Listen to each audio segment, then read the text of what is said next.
Hey there, OCN. It's Overkill coming at you with my first ever video review. I've never attempted a review before because I have, well, let's face it, I have a face for radio and a voice fit for a silent movie. But this device is just too wicked not to share. Alright? Now, this review is definitely not going to be pretty, and I'm definitely going to ramble on, and I'm pretty sure I'm going to mess up quite a bit. So, you've been warned, alright? But hey, what the heck, let's give it a shot. If you can't already tell by the title of the post or the graphic right in front of you, I am going to attempt a review of the Cyborg Strike 7 gaming keyboard. Alright, I'm going to break this review down into several pieces, each describing one of the 5 modular components in addition to the keyboard and numpad itself. Before I start with that, I'm just going to pan over all 7 of the components as well as the accessory box and speak briefly on a few of their features. So without further ado, here we go. First off, we have the accessory box, which contains 2 different sets of WASD keys and arrow keys, along with a key pull, screws, and an Allen key. I'm not going to talk too much about the accessory box, but I do want to highlight the Allen key, okay? Essentially, this is just a screwdriver to attach your keyboard in a permanent configuration. Now, I just think this is cool because they could have just sent your standard 90-degree angle Allen wrench, but they went one step further and they gave a little more attention to detail, and they molded this real nice plastic piece around it. I mean, it's only like what, a couple cents to make this thing. But nonetheless, they went the extra mile just for something simple. So a little foreshadowing of what's to come. All right. So next up, we have the keyboard and numpad with all 5 of the components installed. I'll just pan over real quick. Up top, you can see that screen and the numpad. So that's all 5 components. All right. Now, right here is the VENOM touchscreen, which is attached to the main keyboard. It's arguably the coolest part of the entire keyboard. Let's face it, this is probably why I bought the keyboard. No, you know what? That is why I bought this keyboard. It's the screen. It's cool, right? I mean, come on. All right, we're really going to dig into this sucker too. It's real impressive. So far from me playing with it, they've really nailed it. They did a good job. Also attached to the main keyboard is the function strip, which is located right here.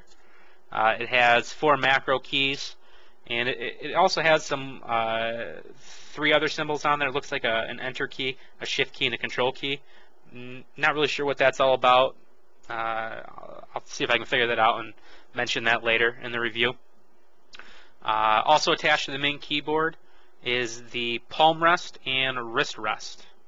I'll try saying that 5 times fast. So here's the palm rest right here, and the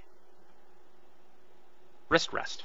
Okay, and then just to the right, not attached to the main keyboard, is the numpad. It has a little hook here. As you can see, there's 2 screw holes, so you can permanently attach it, but it just attaches to the keyboard just like so. And even without screws, it's really not coming out. It's in there pretty good. And you can just pop it off, if you want to make a separate installation of it. And attached to the numpad is another rubberized, slightly rubberized wrist rest. So that's a brief overview of all the components. We're going to dive in individually to the 5 additional components, starting with the palm rest. First up is the 3-part active palm rest, which is currently attached to the main keyboard. You do have the option to attach it to the numpad through the use of the 4 contacts, so that allows it to be attached to either the numpad or the keypad itself, the keyboard. Back to the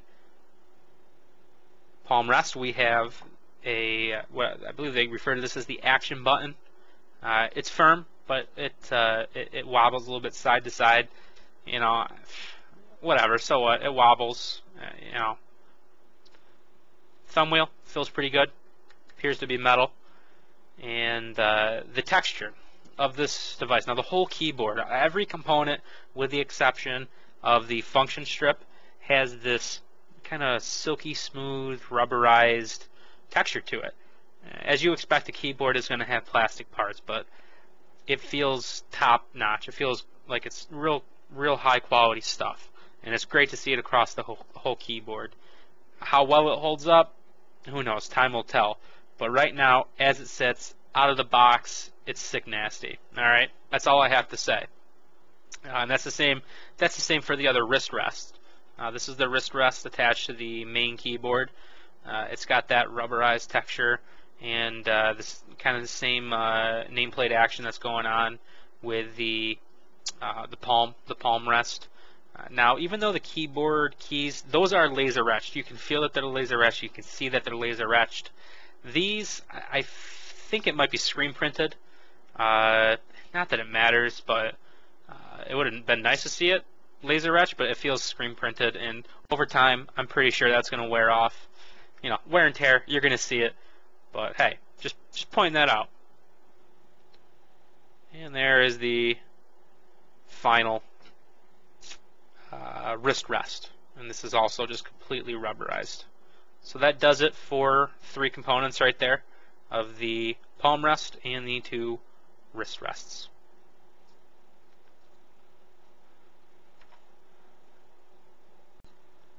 Okay, next up we have the function strip.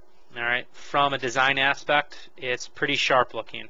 It's the only part of the keyboard that is not rubberized. It has a real nice matte, almost like a piano black, but matte, not shiny, finish to it. And keep in mind, this is a modular piece, so they actually put LEDs inside of this to carry on the backlighting on the keys. And because it's modular, you can put it either on the left side of the keyboard or the left side of the number pad. Okay.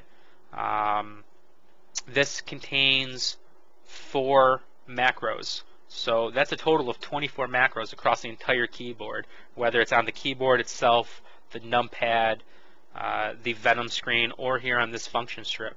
Now, because the entire setup has 3 different modes, that means you have 24 macros over 3 modes, which equates to 72 user-defined commands. They're throwing macros everywhere, and you know what? Left side is a great place to have them.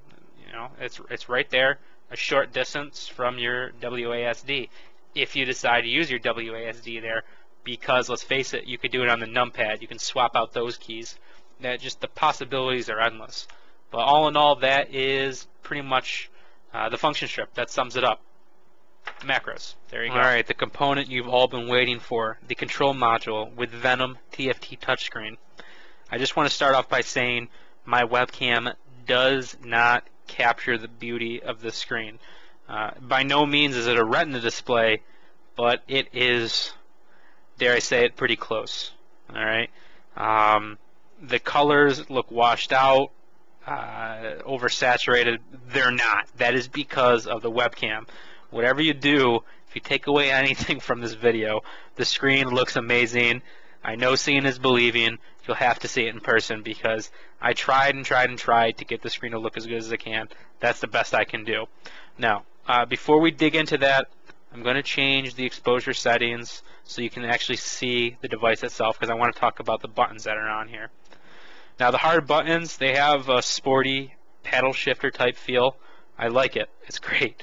It's not even a complaint.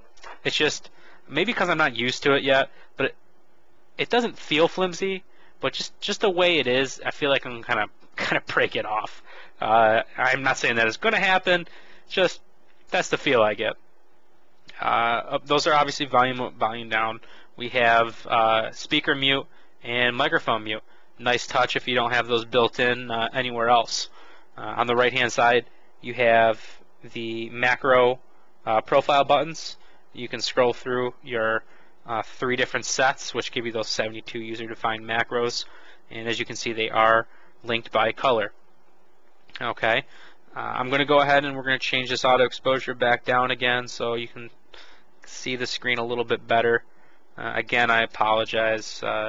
It's not quite the best camera for this.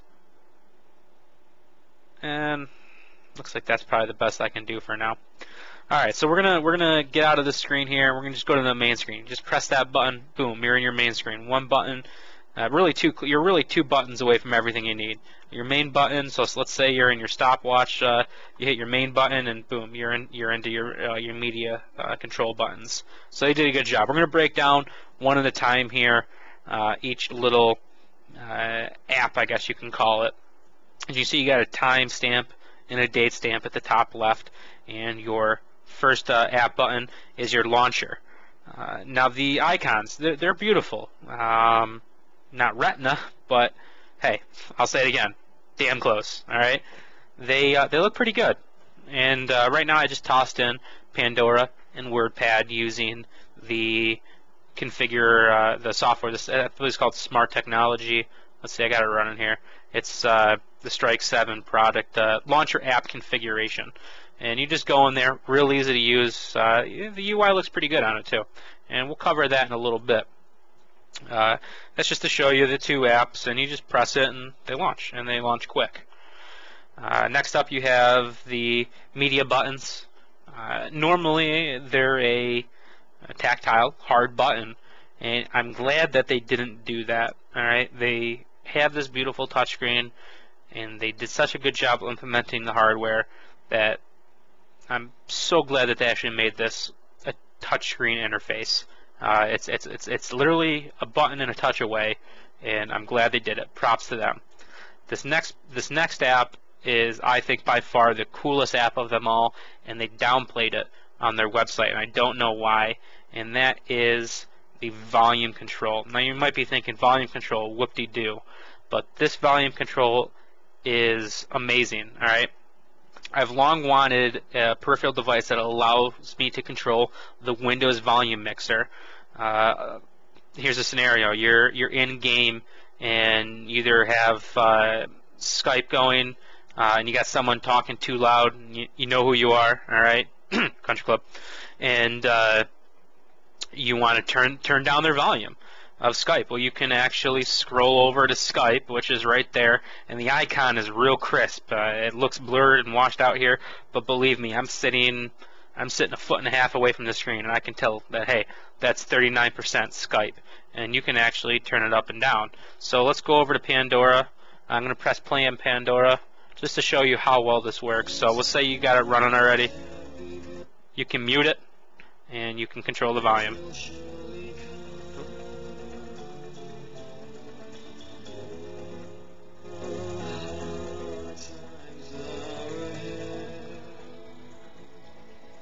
Alright, now there is a learning curve. I was trying to just touch it where I wanted the volume. That's not how it works. You touch where it currently is, and you drag it up. Oh, I was going sideways. So, alright, you can see right there. Hey, maybe we can get some firmware update or software update for this. Maybe I'm doing it wrong. Maybe it has to be fully over in order to do it. Yeah, I don't know. I'm having a little trouble with it.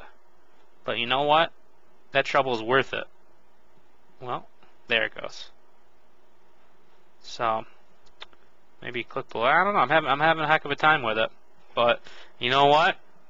It's one step there. It really is. So that's going to be something. I guess that's a con. I'm going to come out and say it. I'm so far in love with this keyboard, so it's real tough for me to point out something negative. And this would probably be the biggest negative. And see, it worked fine for me that time. It could be user error. You know, let's try it again.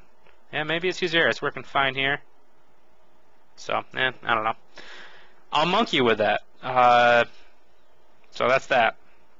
Volume control. Very, very cool so far. You know what? I'll say it. Job well done, because I've never seen anything like that anywhere else. They did a good job, and it's just maybe a couple tweaks away from being perfect. All right, let's go to the second row. You've got your clock, great animation, real smooth. I don't know what's powering this thing, but it's sick. It's smooth. It's slick. It's sharp. Good job. You got your stopwatch app. Looks pretty cool. Amazing design. Get your stopwatch app. This is pretty nice. As it counts down, the color changes from yellow to red from green. You can see as you approach, it's I don't know. I'm not going to say it's pointless, but it's cool. All right, and we'll just leave it at that. Now this is also a nice feature. The Windows lock button. As you know, most keyboards, especially gaming keyboards, have pretty much just gaming keyboards, have the ability to lock that Windows key, so you don't accidentally pull up your start menu while you're in game. All right, this is cool. This is borderline Star Trek. Just the animation alone is nice. It's just you press it, boom, you're locked. It's just I don't know. I could sit here and press this thing all day. It's just great animation. Good job. Good job. Your settings, you've got both day and night settings. You can calibrate your screen right here by touching that. Change your language. Yeah, it's just well executed. This here is your macros. So if you're in game, you could have your macros right there. There's a lot of games out there. I don't even have to mention them because you know what games they are. There are some great games that will utilize this beautifully. And here's a journal. You can type a note and do whatever you want. You know, I'm not going to dig too deep into that, but it's kind of nice if you don't want to pull up Notepad or something. But hey, it's a feature and it's there. And finally, TeamSpeak. I haven't used it yet. I don't personally use TeamSpeak. I use Skype just because I only talk to a couple people. But if you're a TeamSpeak fan, this looks like it would work pretty nice. It's got the room on the left, player on the right, and it's crisp enough where that font, and even though that font's tiny, the resolution is crisp enough where I can see from 1.5 feet away what that's saying. So if anyone has this keyboard and they use TeamSpeak, give it a shot. Let me know. I'm curious to see how well it works. That is the UI for the control module in a nutshell. I can dig a lot deeper, but without actually using the smart technology control panel, there's not much I can really show you. So what I'm going to do now is go back to the actual keyboard and numpad itself and just talk about the overall design quality of it, and then towards the end I will do a little dive into the S.T.R.I.K.E 7 programming and launcher control panel. And we'll see if maybe we can change the wallpaper, stuff like that, and even maybe edit some icons. So that's that. Let's dig into the next part. Alright, not so fast. I tricked you. We're going to cover one more thing real quick. I told you I was going to make a mistake. I'm editing the video and I realized as I'm watching it I forgot to touch on the brightness and color control for the backlit keys. Real quick, real simple. You go in, you can choose from a preset color. You can control the brightness right here, and as you can see, for some reason the slider's working fine. I don't know what's going on with the sliders. It might just be the volume app. If you don't like the colors that are available for preset, you have an RGB slider here, and you can choose whatever you want. And again, the sliders are working fine. I don't know. Maybe it's user error. All I know, yeah, see, I don't know. Whatever. If there's a problem, I want them to fix it. If it's me, I'm retarded. Either or, I don't know. Take it as you will. Enough of that. Onto the hardware. We are going to take a look at the build quality. Alright, so we're going to talk about the overall build quality of the keyboard and numpad itself. Because let's face it, this is a keyboard and it's a numpad.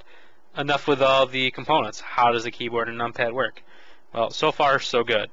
Alright, real quick, we're just going to dive in and show you how easy it is to swap out the keys with the included tool. It's as simple as gently pressing on and pulling up. Simple as that.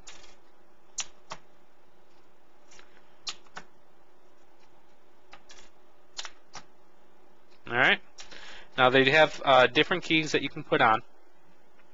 There are some red ones and some black ones. The red ones have some rubberized tips on the top, and the black ones have a little notch. So you have a personal preference here.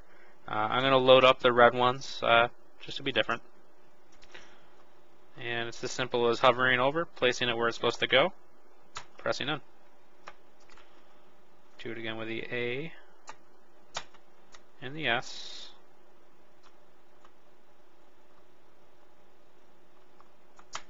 And the D key. They did some great placement too, I think, with that rubberized texture. Good spot to put them, don't you think? All right. So you can also do that with a number pad. Here's the number pad, okay. And I hit the macro button. So you got these keys here in both red, and then the black with the notches, and you can put them in right here. Now, real quick, these you got some macro keys here, 1 through 5, and they're actually a lower profile, which is nice, because normally you would have dead space here between your arrow keys and your Windows function keys up here. And you know what? They saw a good spot to put the macro keys, and that's just what they did.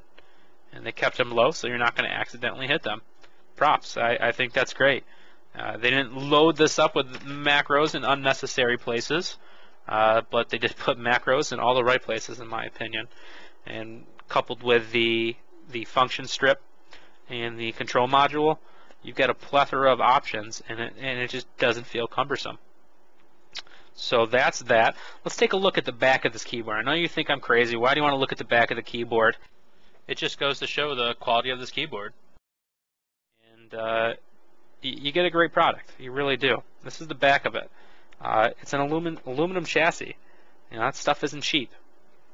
Now these are the keyboard stands. Let me adjust the exposure again here, because you're not picking up on the details of this. All right. They did some good job machining this. Now this piece right here, these are just the keyboard stands. They went all out. They rubberized them, and they made them out of metal, and they spring-loaded them. You know, they're notched and everything. I mean, it's pretty impressive. They did a good job. You know, it's just that little extra bit of quality that you see everywhere. Just the braiding on the cables are nice. You've got some nice graphics here depicting what those ports do. I wish my focus would work. Let me manually focus it. So yeah, you can see. So you can see that you can plug in your control module there. And you've got another port here to plug in the function key if you wanted to plug in the function key there, or excuse me, the function strip. And I don't know if I showed you earlier, but yeah, that's where you plug in the palm rest. It can go on either side. You know, they're nice looking contacts. Same thing with the bottom of this device. They did an all-around great job. So that about sums it up, at least for the hardware aspect. I don't know if there's anything I really can touch on. I mean, the pressing the key press, and the travel, and the pitch, that's all personal preference. So I'm really not going to talk to you a lot about that. It's a standard keyboard layout. A nice feature they have up here is the function button. Let me manually focus this. This is kind of a nice touch here. I wish I could focus this better. Your function keys, just in case you decide not to rock your numpad, you've got function keys for, you know, page up, page down, insert, delete, pause, home, end. The same keys that obviously are right here. So if you don't even need this, I know a lot of keyboards out there, especially the mechanical ones, they don't even monkey with this. So you don't have to if you don't want to. And on the back of this, you can see all the different configurations you can run. You know, this one in particular being the one without the number pad, but you wouldn't be losing, you know, some of those features. Or you can just rock just the number pad.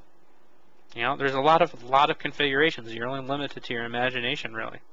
So that's that. And as you can see, there's some fingerprints on here, but honestly, they're not that bad. The glare that you see is it's all the webcam is focusing on. I can actually see the screen clearly from here. Alright guys, that's all she wrote. Thanks for watching.